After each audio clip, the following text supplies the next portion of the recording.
Our top story at 5:30, a Bay Area woman is out of a job after confronting this man wearing his Make America Great Again hat. The incident playing out at a Palo Alto Starbucks store. Good evening, I'm Elizabeth Cook. And I'm Veronica Dela Cruz. Let's get you right to KPX5's Len Ramirez in Palo Alto, where he spoke with a Trump supporter about what exactly happened. Len? Reached out to both the woman and the man involved in this incident, but we were unable to reach the woman. She seems nowhere to be found after apparently losing her job nearby. But the man apparently still out here walking the streets, and that's where we found him today. You know, America's still a free country, right? Victor F. is a 74-year-old Trump supporter who lives in Palo Alto. He casually went about his business today, still sporting the red MAGA hat that prompted a loud confrontation with a woman at a Palo Alto Starbucks 2 days ago. This crazy woman came over, started raving at me. She turned to the rest of Starbucks. Hey, everybody, here's this racist here. He hates brown people. He's crazy. He's a Nazi and so forth. The woman, Rebecca Parker Mankey, then began taking photos and posting about it on her Facebook, saying she was going to shame him, get him fired, kicked out of clubs, and march up and down his street.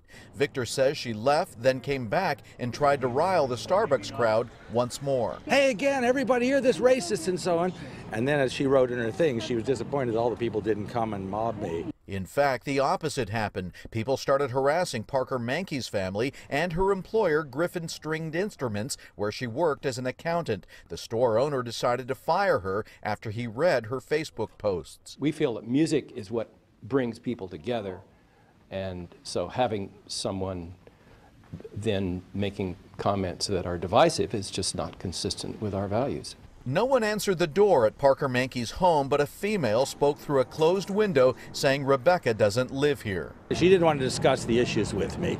She wanted just to scream about Nazis and so on. Victor wears a yarmulke underneath his MAGA hat. He is Jewish, and so to him, being called a Nazi is hurtful. People with an education should know better than to say stupid things like that. Lots of people have come up to me and said they sympathize and so on, but they're scared to wear the Trump hat. So I hope this incident brings a wave of people wearing the Trump hats, just like the wave of people with anti-Trump opinions.